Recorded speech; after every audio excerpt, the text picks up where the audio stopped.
부모님이 날로 노쇠하는 모습에 대부분의 자녀들은 안타까움을 느끼고 있을 겁니다. 하지만 그런 생각을 진지하게 해보는 사람은 드뭅니다. 오히려 부모의 자식 걱정이 더 크고, 이런 부모-자식 관계 때문에 자식은 자칫 부모가 늙어가는 데 대해 심각하게 생각하지 못하는 경우가 많은 것 같습니다. 문제는 어느 순간 부모님이 건강 수명을 넘기면서 발생합니다. 요즘 아무리 젊게 사는 시대라고 해도 환갑을 넘기는 순간 체력은 급격하게 저하됩니다. 무엇보다 수명은 길어졌지만 건강 수명은 그다지 늘어나지 않았다는 점에 유의해야 합니다. 100세 시대가 열렸다고 하지만 알고 보면 참으로 가슴 찡한 인생입니다. 평생 열심히 살고 은퇴 후 안락한 노후를 보낼 때쯤엔 이미 노쇠하고 병들어 이런저런 약을 먹고 병원을 출입해야 하기 때문입니다. 더구나 배우자를 먼저 보내고 혼자 남으면 문제는 더 심각해집니다. 병원 출입을 해야 하는데 배우자가 없으니 자녀들이 더 자주 돌봐줘야 하지만 자식도 먹고 살기 바쁘니 잘 보살펴 드리기 어려운 게 현실입니다. 나이가 들면 다시 어린이로 돌아간다는 말이 있습니다. 하지만 자식들은 잘 눈치를 채지 못합니다. 체력이 저하되고 경제력이 취약해져 자식에게 자주 기대고 싶어 하는 게 일반적입니다. 하지만 자식들은 늘 어린 시절에 강인했던 부모님을 생각합니다. 그러나 현역에서 물러나고 고위를 넘긴 부모는 더 이상 어린 시절의 슈퍼맨이나 슈퍼우먼이 아닙니다. 결국 오래 살게 되면서 부모 간병이 새로운 부담이 되고 있습니다. 하지만 제 손으로 돌보는 것은 어려워지고 있습니다. 통계청에 따르면 부모의 노후는 가족, 정부, 사회가 함께 돌봐야 한다는 견해가 62.1%였습니다. 직전 조사 시점인 2020년보다 0.5% 증가하였습니다. 가족이 돌봐야 한다는 응답은 19.7%로 2년 전보다 2.3% 줄어 첫 10%대에 진입했습니다. 부모님이든 본인이든 요양원, 요양병원, 실버타운 가운데 어딘가로 갈 가능성이 큰 시대가 됐다는 의미입니다. 연로한 부모를 요양원에 모신 후 돌보고 있는 지인은 자신은 나중에 거동이 불편하더라도 요양원에는 가지 않겠다고 합니다. 그곳에 있는 부모의 현실이 보기 안타까웠던 모양입니다. 그러나 부모가 자의에 의해 요양원에 입원하지 않았듯이 그 또한 자신의 의사보다 자식의 편의에 따라 요양원에 갈 확률이 높습니다. 자녀들은 이런 부분에 대해 별로 깊은 이해가 없고 주위 사람의 말을 따를 가능성이 크기 때문입니다. 요양병원에 근무하는 어느 의사 선생님의 글을 먼저 소개해 드리겠습니다. 요양병원에 면회 와서 서 있는 가족 위치를 보면 촌수가 딱 나온다. 침대 옆에 바싹 붙어 눈물 콧물 흘리면서 이것저것 챙기는 여자는 딸이다. 그 옆에 뻘쭘하게 서 있는 남자는 사위다. 문간쯤에 서서 먼 산 보고 있는 사내는 아들이다. 복도에서 휴대폰 만지작거리고 있는 여자는 며느리다. 요양병원에 장기 입원하고 있는 부모를 그래도 이따금씩 찾아가서 살뜰히 보살피며 준비해온 밥이며 반찬이며 떠먹이는 자식은 딸이다. 아들놈들은 침대 모서리에 잠시 걸터앉아 딸이 사다 놓은 음료수 하나 까먹고 이내 사라진다. 아들이 무슨 신주단지라도 되듯이 아들 원하며 금지옥엽 키워놓은 벌을 늙어서 받는 것이다. 딸 하나, 10 아들 부럽지 않는 세상인 것을 그때는 몰랐다. 오늘도 우리의 미래가 될 수많은 그들이 창살 없는 감옥에서 의미 없는 삶을 연명하며 희망 없는 하루하루를 보내고 있다. 그들도 자신의 말로가 그렇게 될 줄은 전혀 몰랐을 것이다. 자신과는 절대 상관이 없는 이야기라고 믿고 싶겠지만 그것은 희망사항일 뿐 결코 남의 이야기가 아니다. 우리는 나이가 들고 서서히 정신이 빠져나가면 어린애처럼 속이 없어지고 결국 원하건 원치 않건 자식이 있건 없건 마누라나 남편이 있건 없건 돈이 있건 없건 잘 살았건 잘못 살았건 세상 감투를 썼건 못 썼건 잘났건 못났건 대부분 요양원이나 요양병원에서 생의 마지막을 보내게 된다. 그곳은 자기가 가고 싶다고 해서 갈 수 있는 것도 가기 싫다고 해서 안 가는 곳도 아니다. 늙고 병들고 정신이 혼미해져서 자식들과의 대화가 단절되기 시작하면 갈 곳은 그곳밖에 없다. 산 사람들은 살아야 하니까 두고 보면 안다. 그래도 어쩌랴. 내 정신 가지고 사는 동안에라도 맛있는 거 먹고, 가고 싶은 곳 가보고, 보고 싶은 것 보고, 하고 싶은 것 하면서 즐겁고 재미있게 살아야지. 기적 같은 세상을 헛되이 보낼 수는 없지 않겠는가. 부모가 마음과 다른 말을 하시는 건 자녀가 걱정할까 봐입니다. 자녀가 부모의 그런 말씀을 믿으려 하는 건 부모보다 자신을 먼저 생각해서입니다. 이것이 자식입니다. 나 역시 자녀에겐 그런 부모입니다. 하지만 부모님에게 조금만 더 관심을 가져주세요. 아프신 데는 없으세요? 늙으면 다 아프지. 지낼만은 해. 부모님의 몸 상태 변화를 잘 관찰하세요. 식사를 잘 씹으시는지, 허리가 더 굽은 것은 아닌지, 지속적인 통증이 있으신 건 아닌지, 말귀가 어두워진 것은 아닌지, 잘 하시던 일을 최근 들어 어려워하시지는 않은지, 설령 문제 해결이 어렵더라도 자녀의 관심은 따뜻한 위로가 됩니다. 또 나이가 들면 죽어야지 이렇게 말씀하시는데 연세가 많은 부모님도 죽음은 무섭습니다. 죽음은 나이와 상관없이 누구나 무섭습니다. 연명 치료를 원치 않는다면 가족이 함께 사전의료의향서를 작성하세요. 살고 죽는 것으로 헤어지는 것이 아닌 죽음으로 다시 만나는 것, 죽음을 맞이하는 그 순간, 다시 만나자는 가족의 말은 큰 위안이 될 것입니다. 부모님은 늘 괜찮다고 하시지만 면회 온 손주에게 줄 용돈이 없어서, 줄 간식이 없어서 속상해 하시고, 또 엄마를 보러 온 아들에게 마지막으로 엄마로서 밥 한 끼 해주지 못하는 것을 너무 안타까워 하십니다. 가끔 전화해서 엄마라고 불러주세요. 이러나 저러나 자녀의 목소리를 들어야 안심하시는 것이 부모니까요. 어느 한 어머니가 자식들에게 쓴 편지를 읽어드리겠습니다. 요양원에 나를 보낼 자식에게. 가족들은 요양원 생활을 하겠다는 내 생각에 반대할지도 모른다. 그러나 대부분의 우리 세대들이 그리 생각하는 것처럼 나도 가족들의 짐이 되고 싶지 않다. 그렇게 해야 내 마음이 편할 것 같다.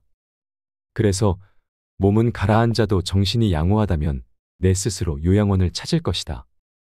하지만 알츠하이머 병 등으로 그런 판단조차 할 수 없는 때가 온다면 그때 나를 요양원으로 보내라고 이 글을 통해 부탁하련다.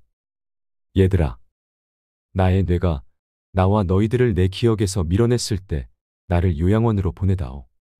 우리 엄마는 그림 그리기를 좋아하니 펜과 종이를 늘 마련해 주세요. 낙지는 못 드세요 등등. 내가 좋아하는 것과 싫어하는 것을 그곳 사람들에게 미리 알려주렴. 간간히 내게 찾아와서 너희를 보게 해다오. 낯선 사람 보듯 누구세요 하더라도 내 마음속 깊은 어딘가에서 너희를 알아보고 기뻐할지 모른단다. 행복했던 시절 이야기를 들려주거나 사진을 보여주렴. 비록 내가 먼 곳으로 눈을 돌린다 해도 내 영혼 어딘가에서 알아보고 즐거워할지 누가 아니. 여러분은 이 글을 읽고 어떤 마음이 드셨나요? 우리 세대가 20대, 30대였을 때 노부모는 당연히 자식이 모셔야 한다고 생각하는 사람이 많았습니다. 그러나 지금은 자식들에게 짐이 된다며 부양을 원하지도 기대하지도 않습니다. 게다가 포기할 것이 많다며 힘들어하는 30을 훌쩍 넘긴 자식들의 부양까지 감당해야 하는 안타까운 낀 세대이기도 합니다. 반면 자식 세대는 부모 부양의 책임을 크게 느끼지 못하고 있습니다. 요양원에서 근무하던 지인의 말로는 요양원에 입소한 각자의 사연은 달랐지만 요양원에 들어오는 순간 바깥 세계와 단절되는 건 모두가 같았다고 합니다. 면회와 외출엔 아무런 제한이 없었지만 찾아오는 이도 나가는 이도 거의 없었답니다. 노인 27명 가운데 한두 명만이 가족이 일주일에 한두 번 찾아와 10분 남짓 머물다 가고 나머지 노인들은 명절에만 겨우 가족의 얼굴을 볼 수 있었다고 합니다. 요양원에 자발적으로 입소한 분들 역시 마찬가지라고 합니다. 자신의 모습이 초라해 스스로 세상과 단절하는 분들도 많다고 합니다. 평균 수명이 늘다 보니 노인 문제가 심각해졌습니다. 요양시설에 부모님 모시면 불효인가요? 이런 생각도 드실 겁니다. 치매에 걸린 부모님을 모시는 문제로 고심하고 있는 분의 사연을 들려드리겠습니다. 언제나 제 유년 시절 기억 속에 포근하고 유쾌한 모습으로 남아있는 어머니. 그런 어머니가 치매에 덫에 걸리신 지 벌써 2년째입니다. 제 나이 59살, 어머니는 벌써 80대시니 무리도 아니지요. 그런데도 여전히 어머니가 방금 전 식사한 것도 잊으시고 밥을 찾으실 때마다 화장실에서 뒤처리를 하지 못해 헤매는 모습을 볼 때마다 억장이 무너집니다. 어머니를 돌보는 일을 저보다 더 많이 하게 되는 아내를 볼 면목도 없습니다. 이제 어머니도 아내도 모두 노인인데 얼마나 지치겠습니까? 결국 얼마 전 장남인 제가 5 동생을 모았습니다. 무거운 마음으로 요양병원 얘기를 꺼냈죠. 다들 말이 없더군요. 내심 제가 계속 어머니를 모시길 바라는 눈치였어요. 그래도 저희 가족이 고생을 하니까 차마 말은 못하고 어떡하지 걱정만 하더군요. 결국 아무런 결론을 내리지 못했습니다. 동생들에게 어렵게 말은 꺼냈지만 저도 사실 결정이 바로 서진 않습니다. 어머니가 우릴 어떻게 키웠는데 요양병원이라니요. 이런 불효자가 있을까요? 하지만 매일 마주하는 현실이 너무 어렵습니다. 저는 어떻게 해야 할까요? 이와 같은 고민을 안고 사는 가정은 더 이상 소수가 아닙니다. 부모를 집에서 모셔야 효도라는 걸 머리로는 알지만 사회구조가 변화하면서 효자 노릇이 버거운 사람이 많습니다. 과거처럼 어르신 부양을 가족이 도맡는 것만이 진짜 효도일까요? 먼저 제도적 변화와 함께 필요한 건 각 개인과 가정이 우리 집안의 노년기에 대해 함께 대화하고 합의점을 찾는 것입니다. 부모님이 온전할 때 스스로 고민하고 내 건강이 안 좋아지면 특정 요양시설에 맡겨달라고 자녀에게 이야기를 꺼내는 것도 한 방법이며 그 대신 일주일에 식사 한 번은 꼭 같이 하자는 등의 조건을 다는 것이 좋을 것 같습니다. 부모님 부양 방식에 대한 결정을 내리기까지 가족 내 눈치 싸움도 적지 않은 만큼 분란을 줄이기 위해 이견을 조율할 조정자를 결정할 필요도 있습니다. 상황이 나빠지기 전에 가족이 미리 협의하고 필요하다면 주 보호자를 정해 그 사람에게 결정의 정권을 맡기는 것도 좋은 방법입니다. 어쩔 수 없이 요양원이나 요양병원에 장기 입원하고 있는 부모님은 가족에 대한 그리움과 고독이 가득하실 것입니다. 힘들더라도 최대한 자주 찾아가서 살뜰히 보살피고 대화를 나누시면 좋겠습니다. 삶의 지혜를 느끼시는데 도움이 되는 좋은 글을 소개해 드리겠습니다. 어느 요양병원 의사가 쓴 글입니다. 몇 년 전 일이다. 나와 같은 병실에 80세가 넘으신 할아버지가 계셨다. 할아버지의 병은 깊었다. 할머니는 성경을 읽으며 지극정성으로 할아버지 곁을 지켰다. 아침 저녁으로 할아버지 가족들이 병실을 다녀갔다. 내 아버지, 이번엔 못 일어나신다. 이젠 화장실 걸음도 못 하신다. 조금 전에도 의사가 호스로 오줌 빼주고 갔다. 할머니는 눈물을 글썽이며 아들에게 말했다. 아들은 아무 말이 없었다. 그날 저녁 할아버지 막내딸이 병실로 찾아왔다. 지방에서 올라온 막내딸은 할아버지 손을 잡고 한참을 울었다. 할아버지는 말이 없었다. 막내딸은 3일 동안 할머니와 함께 병실에서 잠을 잤다. 아빠, 나 이제 가봐야 하거든. 아빠하고 같이 있고 싶은데 그럴 수가 없어. 김서방 출근도 시켜야 하고 아이들 학교도 보내야 해. 그녀는 울먹이며 늙으신 아버지 가슴에 얼굴을 묻었다. 아빠 옛날 일 기억나. 아빠하고 나하고 매일 들길을 걸어서 학교 갔었잖아. 여름 장마 때면 아이들은 잔뜩 부른 개울물 앞에서 늘 아빠를 기다렸어. 작은 아이들을 한 명씩 가슴에 안아 개울물을 건네주었지. 아빠는 사랑이 많은 선생님이었으니까. 아빠가 학교에서 숙직하던 날 기억나지. 엄마가 싸준 도시락을 들고 내가 눈밭을 걸어서 아빠에게 갔던 날. 내 발바닥 꽁꽁 얼었다고 아빠가 따뜻한 배 안으로 내 발을 집어넣었잖아. 얼마나 차가웠을까. 막내딸은 울음을 삼키며 할아버지 가슴에 다시 얼굴을 묻었다. 딸의 울음소리에도 할아버지는 말이 없었다. 아빠, 나 이제 가야 돼. 꼭 다시 일어나야 돼. 아빠 꼭. 옆자리에 서 있던 할머니가 막내딸의 손을 끌었다. 어여 가거라 어여. 내 아버지 다 알아들으셨을 게다. 할머니는 막내딸을 데리고 병실 밖으로 나갔다. 잠시 후 할머니는 눈물을 닦으며 병실 안으로 들어왔다. 조금 전에 나간 아이가 우리 막내딸이라오. 아버지 사랑을 많이 받고 자랐지요. 응석바지로 자라 지금도 아빠 아빠 하잖아요. 이제 제 아버지 눈이나 감으면 와야지 뭐. 아버지를 끔찍히 좋아했는데 아버지 얼굴을 마지막으로 본다고 생각하니 얼마나 슬펐을까. 바로 그때 할아버지 목소리가 들려왔다. 임자, 임자. 할아버지는 가쁜 숨을 몰아쉬며 일으켜 달라고 했다. 할머니와 나의 부축을 받으며 할아버지는 한 걸음씩 창가 쪽으로 걸어갔다. 할아버지는 힘겨운 숨을 고르며 창밖을 살폈다. 창문밖 멀지 않는 곳에 정문 쪽으로 걸어가는 막내딸의 뒷모습이 보였다. 할아버지는 오른팔을 들었다. 딸의 뒷모습을 어루만지듯 할아버지는 유리창을 쓰다듬었다. 딸을 향해 마지막 인사를 하는 할아버지의 눈가로 눈물이 가만가만 흘러내렸다. 오늘 소개해드린 사연과 글로 요양원이나 요양병원에 계신 부모님에 대한 그리움과 사랑을 느낄 수 있는 시간이 되었다면 좋겠습니다. 자식을 위하는 부모 마음을 어디에 비할 수 있을까요? 자식을 위해서 그리고 나 자신을 위해서라도 우리는 나이가 들수록 혼자가 되어야 하는 이유를 알아야 합니다. 행복한 노후를 위해서 무조건 챙겨야 하는 5가지에 관해 말씀드리겠습니다. 행복의 비결은 어렵지 않습니다. 나이 들수록 혼자가 되어야 하는 이유. 첫 번째. 혼자 지낼 줄 모르면 가까이에 있는 사람들을 힘들게 하고 괴롭히게 됩니다. 나이가 들면서 가장 걱정이 되는 것으로 남성분들은 외로움을, 여성분들은 경제력을 걱정했습니다. 먹고 사는 문제가 걱정이 없다면 그 다음은 외로움에 대한 걱정을 하고 있었습니다. 대부분의 사람들은 혼자가 되는 것을 두려워합니다. 그래서 자신의 두려움과 외로움을 채우기 위해 만나지 말아야 할 친구인데도 불구하고 친구에게 의지하게 되고 주변의 사람들에게 집착하고 의존하게 됩니다. 외로움을 피하려고 하다가 오히려 더 힘든 인간관계를 자초하게 됩니다. 외로움을 피하려고 하면 할수록 더욱 고독한 수렁에 빠지게 됩니다.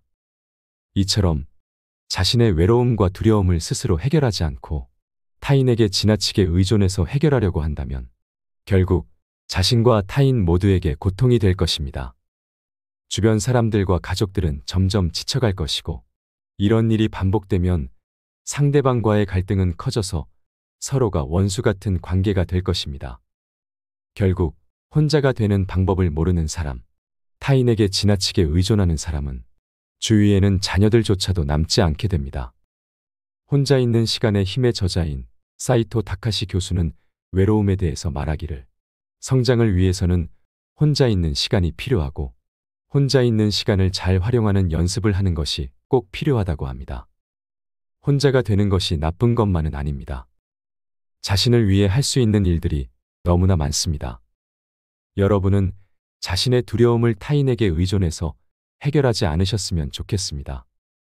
스스로 두려움을 극복하면서 삶을 발전시키고 행복해지시기 바랍니다.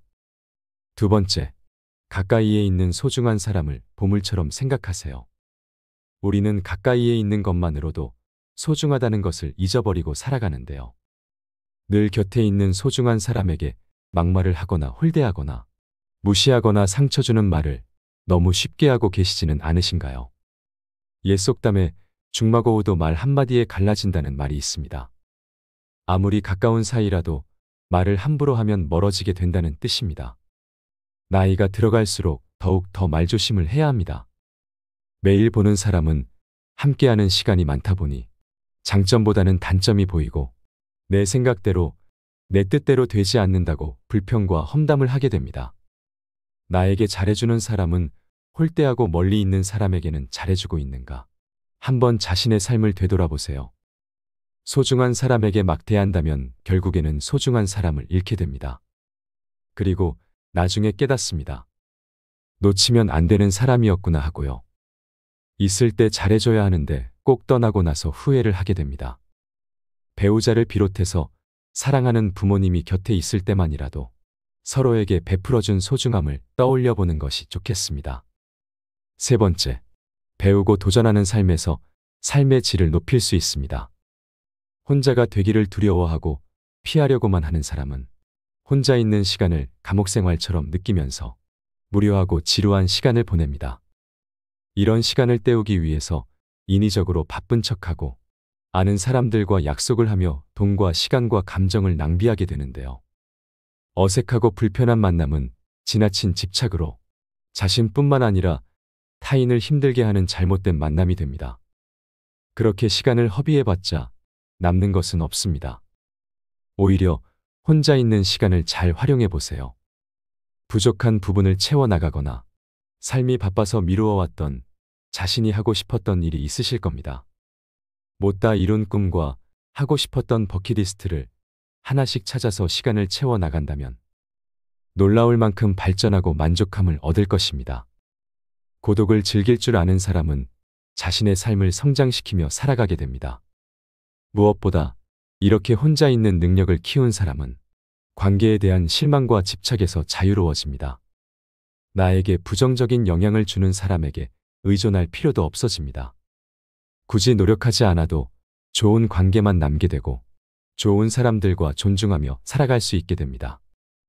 혼자만의 시간을 보내면서 내면의 힘을 키운 사람은 혼자 있는 것이 제일 편하고 행복하다고 합니다. 부질없이 친구 만나서 돈 쓰고 신세 한탄하고 돈을 허비하는 것보다 정신건강에 훨씬 유익합니다. 나이 들어서도 배우는 것을 멈추지 마세요. 무엇이 되었든지 쉬운 것부터 배우기 시작하면 밥 먹을 시간도 없이 바빠지게 됩니다. 오히려 나이 들어서 바쁘지 않고 시간이 남아도는 것이 사람을 더욱더 외롭게 하고 무기력하게 하고 게으름에 빠지게 한다는 것을 기억하세요. 노년에는 작은 성취감을 맛보면서 생활의 활력을 얻기 위해서 배우기를 시작해보세요. 인간의 불행은 고독할 줄 모르는 데서 온다고 합니다. 인생은 혼자입니다. 혼자임을 즐길 줄 아는 만큼 행복하게 됩니다. 자존감이 커지면 자신을 사랑하게 되고 사람을 의지하지 않으면서 독립적으로 고독을 선택해서 살아도 외로움을 느끼지 않고 살게 된답니다. 혼자 있는 게 편하게 여겨지고 남을 의식하기보다는 취미생활을 하면서 혼자 지내는 것이 편하고 익숙해진다면 잘 살고 계시는 것입니다. 넷째로, 혼자가 될 줄 알아야 좋은 인간관계를 만들 수 있습니다. 여러분들은 삶을 살면서 가장 중요하다고 생각하는 것이 무엇인가요? 인간관계가 가장 중요하다고 생각하는 분들도 있을 텐데요. 전 세계의 수많은 연구자들이 행복은 인간관계에서 나온다고 말하는데 역설적이게도 나이가 들어갈수록 인간관계에 매달릴 필요는 없습니다. 인간관계가 항상 우리에게 행복을 안겨주는 것은 아니기 때문입니다. 맞지 않는 인간관계를 억지로 이어나가다 보면 그로 인한 스트레스로 쓸데없는 에너지를 소모하고 관계가 틀어져서 영원히 안 볼 사람이 생기게 됩니다. 남은 생애의 행복을 위해 나이가 들수록 혼자가 되는 용기가 필요합니다. 모든 사람들이 혼자가 되는 것에 대해 두려움을 가지고 있지만 이 결핍을 채우기 위해 타인에게 의존한다면 오히려 이용당하고 남들 눈치만 보며 살아가게 됩니다. 하지만 혼자서도 시간을 잘 보내는 사람은 현명하게 고독을 즐기며 결핍을 채우기 위해 스스로 노력합니다. 다섯째로, 혼자가 될 줄 알아야 다른 사람들을 이해할 수 있습니다. 스스로의 현재의 모습을 받아들일 때 내적 평안함으로 다른 사람을 받아들일 수 있는 여유가 생깁니다. 누군가 당신에게 허심탄회하게 속마음을 얘기한다는 것은 다른 사람들이 당신을 그만큼 신뢰하고 있다는 증거입니다. 상대방이 신뢰를 한다는 것은 당신이 외적으로 풍기는 성숙한 모습을 보여주기 때문입니다. 그 내면에서 나타나는 여유로움은 다른 사람의 감정에 깊이 공감하고 인정해 줍니다. 나를 신뢰하고 따르는 누군가가 있다는 것만으로도 당신은 인간관계에 있어 중심을 잡을 수 있는 사람이 됩니다. 혼자가 될 줄 알아야 편안하고 행복할 수 있는 이유입니다. 삶을 살아가는 데 있어 무엇이든 조급하게 생각할 필요는 없습니다. 변할 수 있다는 마음가짐 하나로 당신은 더 나은 사람이 된 것입니다. 중요한 것은 포기하지 않는 꾸준한 실천입니다. 자신만의 시간을 갖고 깊이 성찰해보는 시간을 가져보세요. 그러는 사이 나도 모르게 행복에 한 발짝 더 다가서는 사람이 되어 있을 것입니다. 나이 들수록 혼자가 되어야 하는 이유. 첫째, 혼자 지낼 줄 모르면 가까이에 있는 사람을 괴롭힌다. 둘째, 곁에 있는 소중한 사람과의 관계를 잘 유지하자. 셋째, 배우고 도전하는 삶이 삶의 질을 높인다. 넷째, 혼자가 될 때 좋은 인간관계를 만든다. 다섯째, 혼자가 될 때 다른 사람들을 이해할 수 있다. 지금까지 나이가 들수록 혼자가 되어야 하는 이유 5가지에 대해서 말씀드렸습니다. 외로움은 괴로움이 아닌 고독을 즐기기 위한 출발이라는 점을 기억하세요. 모두가 행복해지는 세상을 꿈꾸며 마지막으로 제가 가장 좋아하는 글을 소개해드리고 마무리하겠습니다. 아버지는 울 장소가 없어 슬픈 사람입니다. 아버지란 누구인가? 아버지란 기분이 좋을 때 헛기침을 하고 겁날 때 너털 웃음을 짓는 사람이다. 아버지란 자기가 기대한 만큼 아들, 딸의 학교 성적이 좋지 않을 때 괜찮아, 괜찮아 하면서도 속으로는 몹시 화가 나는 사람이다. 아버지의 마음은 먹칠을 유리로 되어 있다. 그래서 잘 깨지기도 하면서 속은 잘 보이지 않는다. 아버지란 울 장소가 없어서 슬픈 사람이다. 아버지가 아침 식탁에서 급하게 일어나서 가는 곳은 즐거운 일만 기다리고 있는 것은 아니다. 아버지는 머리가 세게 달린 용과 싸우러 나간다. 그것은 피로와 일과 직장 상사에게 받는 스트레스다. 아버지란 내가 아버지 노릇을 하고 있나? 내가 정말 아버지다운가 하는 자책을 매일 하는 사람이다. 아버지란 자식을 결혼시킬 때 한없이 울면서도 얼굴에는 웃음을 나타내는 사람이다. 아들, 딸이 밤늦게 돌아올 때에는 어머니는 10번 걱정하는 말을 하지만 아버지는 10번 현관문을 쳐다본다. 아버지의 최고 자랑은 자식들이 남들에게 칭찬받을 때이다. 아버지가 가장 꺼림칙한 속담이 있다. 그것은 가장 좋은 교훈은 손수 모범을 보이는 것이다라는 속담. 아버지는 늘 자식들한테 그럴듯한 교훈을 하면서도 정작 자신이 모범을 보이지 못하기 때문에 이 점에 있어서 미안하게 생각도 하고 남 모르는 콤플렉스도 가지고 있다. 아버지는 이중적인 태도를 곧잘 취한다. 이유는 아들, 딸이 나를 닮아 주었으면 하고 생각하면서도 나를 닮지 않아 주었으면 하는 생각을 동시에 하기 때문이다. 아버지에 대한 생각은 나이에 따라 달라진다. 그러나 그대가 지금 몇 살이든 아버지에 대한 현재의 생각이 최종적이라고 생각하지 말라. 일반적으로 나이에 따라 변하는 아버지 인상이 있다. 4살 때 아빠는 무엇이나 할 수 있다. 7살 때 아빠는 아는 것이 정말 많다. 8세 때 아빠와 선생님 중 누가 더 높을까? 12세 때 아빠는 모르는 것이 많다. 14세 때 우리 아버지는요.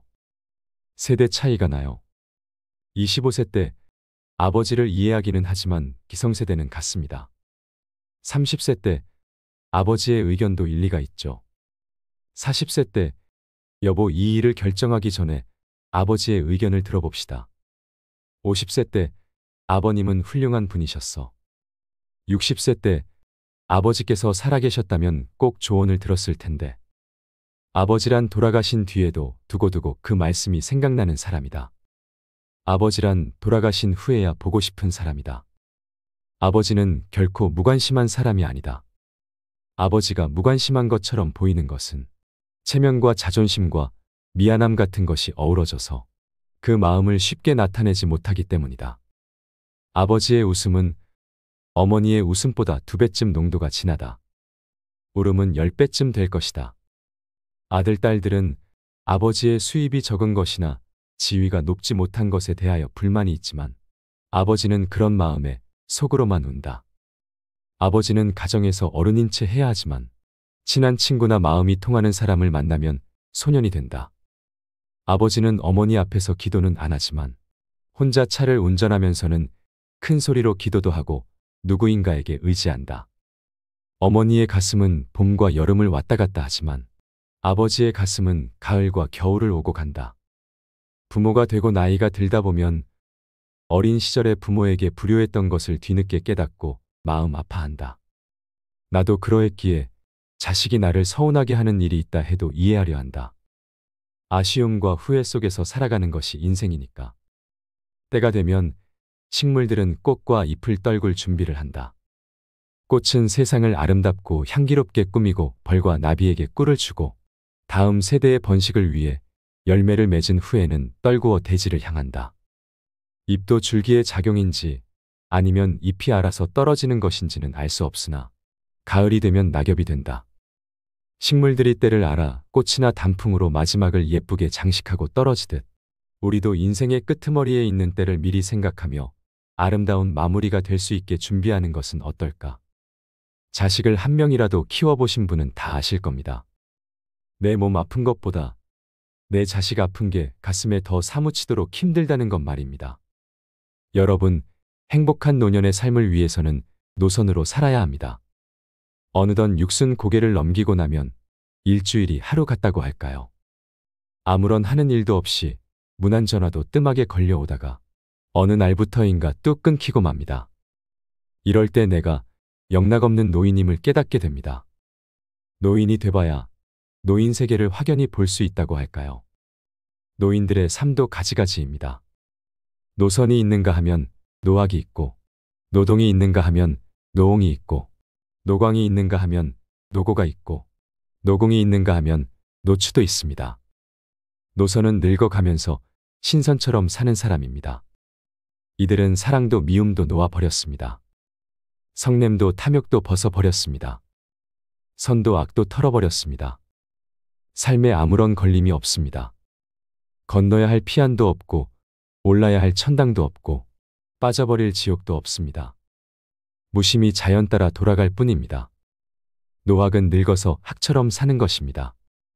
이들은 심신이 건강하고 여유가 있어 나라 안팎을 돌아다니며 산청 경계를 유람합니다. 그러면서도 검소하여 천박하지 않습니다.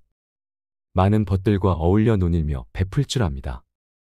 그래서 친구들로부터 아낌을 받습니다. 틈나는 대로 갈고 닦아 학술논문이며 문해작품들을 펴내기도 합니다. 노동은 늙어서 동심으로 돌아가 청소년처럼 사는 사람들입니다. 이들은 대학의 평생교육원이나 학원 아니면 서원이나 노인 대학의 궤적을 걸어두고 못다한 공부를 합니다. 식영주역 등 한문이며 서예며 정치 경제 상식이며 컴퓨터를 열심히 배웁니다. 수시로 여성 학우들과 어울려 여행도 하고 노래며 춤도 추고 즐거운 여생을 보냅니다. 노옹은 문자 그대로 늙은이로 사는 사람입니다. 집에서 손자들이나 봐주고 빈집이나 지켜줍니다. 어쩌다 동네 노인정에 나가서 노인들과 화투나 치고 장기를 두기도 합니다. 형편만 되면 따로 나와 살아야지 하는 생각이 늘 머릿속에 맴돌지요. 노광은 미친 사람처럼 사는 노인입니다. 함량 미달에 능력은 부족하고 주변의 존경도 못 받는 처지에 감투 욕심은 많아서 온갖 장을 도맡아 합니다. 돈이 생기는 곳이라면 체면 불사하고 파리처럼 달라붙습니다. 권력의 끈앞풀이라도 잡아보려고 늙은 몸을 이끌고 끊임없이 여기저기 기웃거립니다. 노고는 늙어가면서 아내를 잃고 외로운 삶을 보내는 사람입니다. 20대의 아내는 마냥 귀엽기만 합니다. 30대의 아내는 기호식품 같다고 할까요? 40대의 아내는 어느덧 덥서서는 안 될 가재도구가 되어버렸습니다. 50대가 되면 아내는 가보의 자리를 차지합니다. 60대의 아내는 문화재를 넘어서 국보의 위치에 올라 존중을 받게 됩니다. 그런 귀하고도 귀한 보물을 잃었으니 외롭고 쓸쓸할 수밖에요. 노공은 늙어서 수중에 돈 한 푼 없는 사람입니다. 아침 한술 뜨고 나면 집을 나와야 합니다. 갈 곳이라면 공원 광장뿐입니다. 점심은 무료 급식소에서 해결합니다.